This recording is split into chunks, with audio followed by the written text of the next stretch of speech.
Hello everybody. So today I want to talk about calculus. The topic that is about integration. So now I want to show you how to answer.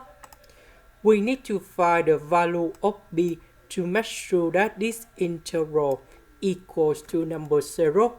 So now I will show you how to answer. We know that the integration of x, we have x squared over number 2. The integration of the constant, so we have x.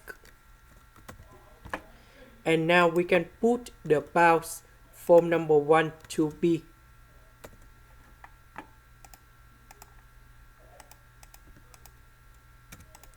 Now we put b gone here and number 1 gone here.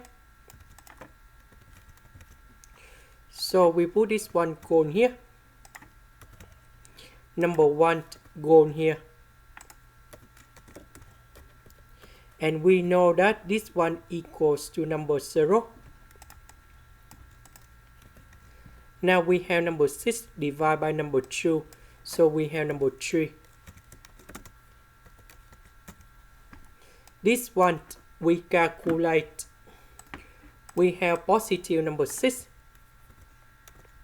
And now we can find the value of b of this equation.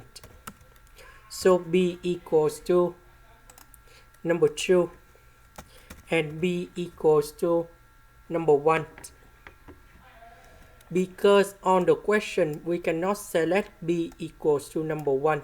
So we just select only b equals to number 2. And this is the final answer. This is the end. Thank you for watching.